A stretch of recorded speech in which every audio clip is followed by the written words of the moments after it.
to Cheap Joe's Art Stuff. My name is Julie and I'm here to impart some knowledge to you today via a 2-minute art tip.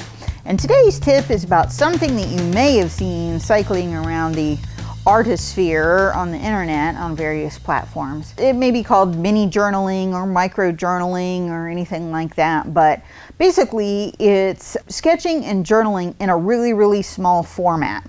Don't laugh at me. I know it's kind of like trendy and kitschy and stuff like that.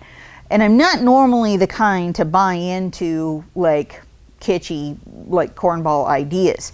The reason this one I think has merit and I think is really good is, one, it's a handy, cute little size. So it's a little bit more manageable than carrying like a larger sketchbook around with you everywhere. It's pocket size, so it's cute and handy. The other thing is it may encourage you to interact with your sketchbook more on a day-to-day basis, which is great. And the more that you stay connected to your visual language, the better off that you'll be. So this kind of like smaller portable size may be just the trick. The other kind of interesting issue is that in this smaller condensed format, it's almost hard to overwork an idea.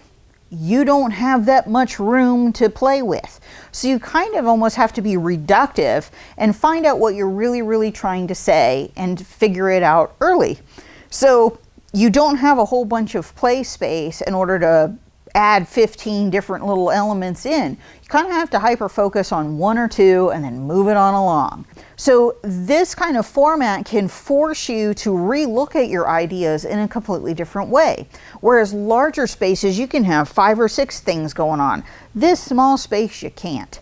So it may force you to kind of relook at the way that you are producing work and generating ideas and what it is that you're really trying to say, but just because of this format. I just kind of decorated mine. I just got mine. I'm going to be filling this one up and working on it. This one is one of our new handbook journals. It's got wonderful paper in it. We just got this like really cute size. So take a look, see what we do with it, and that we hope that you enjoy.